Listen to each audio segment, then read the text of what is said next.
Just a short while ago, sirens activated in the south after a relatively quiet night. The IDF is continuing to escalate ground operations in the Gaza Strip throughout Saturday, targeting several Hamas operatives and positions. The military said 450 Hamas military targets were struck in just the last 24 hours, and that during the fighting, one Israeli soldier was seriously injured, another moderately injured. The military also announcing they are increasing the number of soldiers on the ground in Gaza and warning residents of Gaza City that the area was now a battlefield, and reiterated a call to civilians in Gaza to move south. Israel also said that humanitarian efforts to Gaza, led by Egypt and the United States, will be expanding, and that communications networks in Gaza are beginning to come back online after getting knocked out by airstrikes on Friday. On the diplomatic front, Israel has pulled its diplomatic teams from Turkey after President Erdogan praised Hamas as liberators for their crimes against humanity on October 7th and accused Israel of war crimes for striking at Hamas targets in Gaza in response. Netanyahu also reiterated he had no intelligence warning of Hamas's intention to commit a massacre, saying he believed intelligence estimates the terror group had been deterred. After backlash from his own war cabinet, Netanyahu deleted a post where he put all the blame for Israel's security failure on the various intelligence agencies. Israel now saying the number of hostages held by Hamas confirmed to be at least 230. Their fate has become the number one priority to the Israeli public, according to opinion polls, which also say the support for an immediate ground operation is beginning to drop. Netanyahu also announced the second stage of the campaign to destroy Hamas has begun, with an expanding ground offensive into the Gaza Strip, and that the road ahead will be long and difficult. On Friday evening, more of the ground forces enter into Gaza in the development of the stronghold of evil. This is the second phase of the war, whose goals are clear: the destruction of the military and governmental capabilities of Hamas and the return of the hostages home. At every stage until now, and at every stage from now on, we will exhaust every possibility to return our abducted brothers and sisters to their families. The war inside the Gaza Strip will be difficult and long, and we're prepared for it.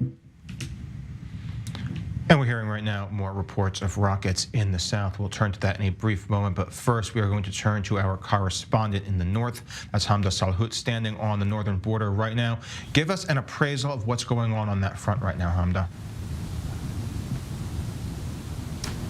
Well, look, a little bit of quiet this morning on the northern front. The Israeli military's exchanges of fire and the tit-for-tat between Hezbollah and the Israeli military, while paused for now, but you can be rest assured that it will continue as the Israeli military strikes several different cells inside of Lebanese territory, and Hezbollah continues to destroy Israeli military observation posts and other military positions. Now, yesterday we did see a total of 6 rockets coming into Israeli territory, 3 of them in 2 separate locations, falling in open areas. Sirens sounding in several parts of the north as well because of different types of projectiles that were fired, not just rockets. We're also talking about anti-tank fire and such. Now, the Lebanese government has also been weighing in the last 24 hours about the possibility of Hezbollah emerging into this conflict, saying that the country simply cannot handle a war due to the devastating economic situation the state is already in. The United States has been speaking to the Lebanese government, who has been echoing that message to Hezbollah that they don't want a war, but Hezbollah's reaction to the Lebanese government is, quote, "We understand. However, we cannot see the fall of Hamas." Now, the Lebanese government has been telling the United States and all other mediators that are speaking to them that perhaps a ground invasion inside of the Gaza Strip will not be the best course of action because of how groups like Hezbollah and other adversaries in the region will react to this. But time will only tell, as Israel now enters its second phase of this war, how other groups in the region will react. Well, thank you, Hamda. We'll be back with you over the course of the day as the northern front develops further. We're going to discuss this more in studio, though, with Rafael Yerushalmi, former senior intelligence officer with the IDF. Rafael, thank you for being with us. You heard from our correspondent that the Lebanese Hezbollah saying that if Israel threatens the existence of Hamas, they're going to join the front. There's now dropping support for a ground operation in Israel as the focus is more on the hostages. Is there any realistic way to destroy Hamas without a ground invasion? No, you need the ground invasion, but we see that you do not necessarily need a very large-scale ground invasion. So the IDF has accepted to listen to the advice of its American counterparts and to reduce the scope of that ground invasion. We are now really in a ground invasion. Let's put it that way. We call it a very major incursion, but it is the ground invasion. It has started. It is just in a lower scale, lower scope. And so long as we don't call it, it's a lot of signals and dialectic. So the Hezbollah is threatening us with, as usual, as they go into enter into conflict and all out war. It's a lot of bluff. And we are not calling a spade a spade. This is a ground invasion. It's just being done in a different way, and it's can be interpreted as an incursion. What is for sure, the American advice was, in my opinion, a very good advice. We are seeing the results. The objectives are being reached without a major investment of all our troops and all our capacities, and obtaining extremely good results. And we could do that for a while, and maybe never reach the super massive. Now, to answer your question, can we annihilate the Hamas? No. We can only make sure that Hamas doesn't come back into power in Gaza.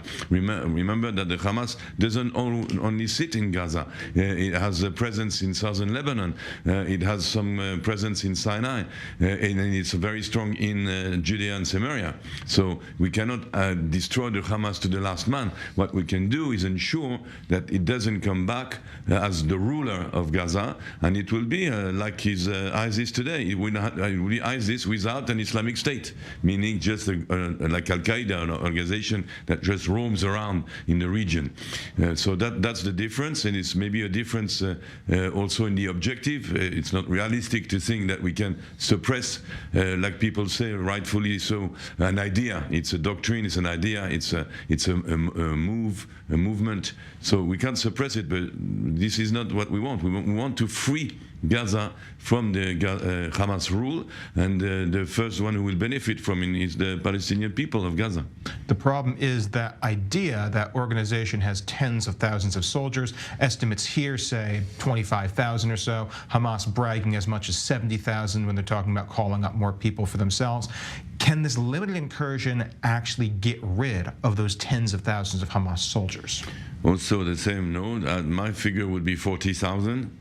But we have to remember that in guerrilla warfare, these 40,000, they are 6 times. You're talking like a huge, because they're inside their city and they have booby-trapped every place, and they've got snipers. So it's the 40,000 is much more, really.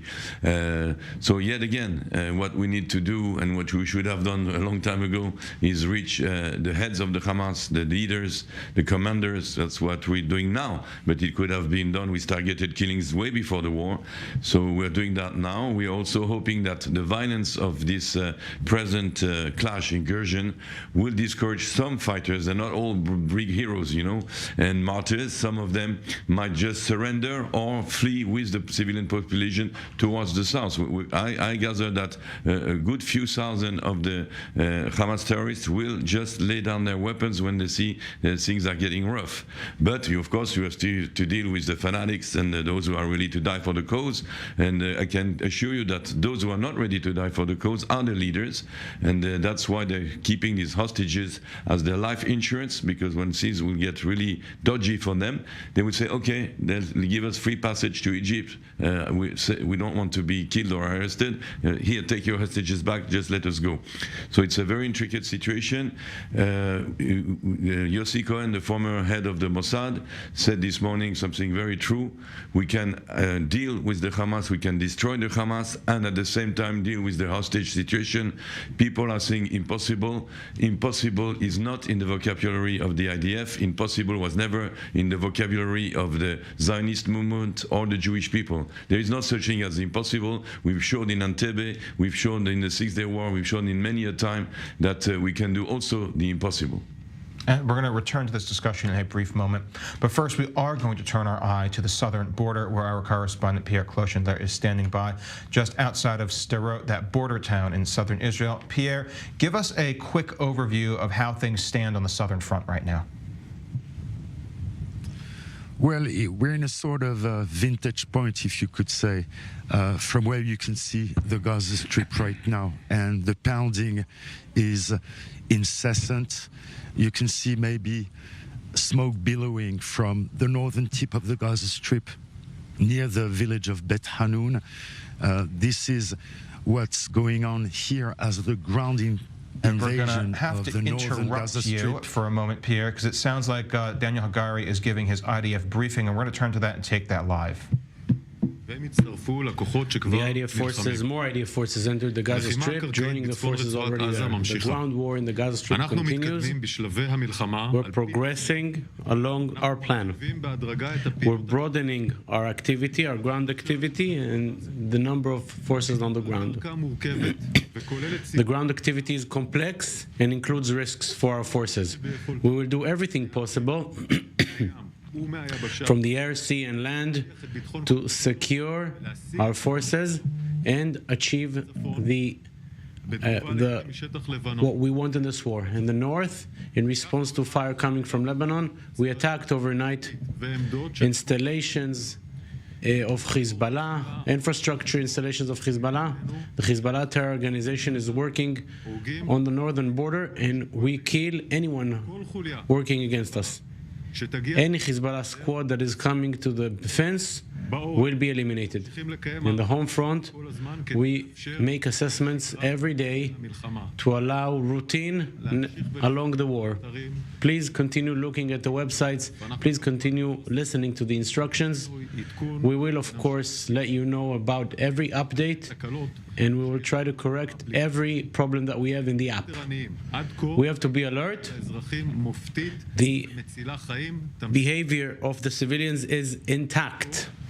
Amazing. Please continue like this. We've informed to the families of 311 soldiers who have been killed and 230 hostages. We hug the families, and we will continue to be with them all along the way. We're doing everything to bring the hostages back home. It is our most important effort. The IDF soldiers are in the battlefield for this goal as well. A new group of observers is enlisting to the IDF this morning. These observers have a very important role in protecting our soldiers, and we saw how brave they were on that morning. They're all along our borders. In the coming month, we will continue with the November enlistings as we have planned, along with fighter soldiers. We will do everything we need to make sure that these enlistings go on as normal. Questions? Question regarding the tweet about the Prime Minister saying that he had no alert from the army or the Israeli security agency, tweeting. What do you think about the fact that the Prime Minister is tweeting in the middle of a war when our soldiers are on the field? What do you think about the fact that the Prime Minister is tweeting against the heads of the Israeli security establishment? And also, if you can tell us what did the letters who were sent to the Prime Minister and Defense Minister who were sent during the summer, did they include any warning regarding what can happen on behalf of Hamas? I will not answer this question. We're in war. We're concentrated about the war.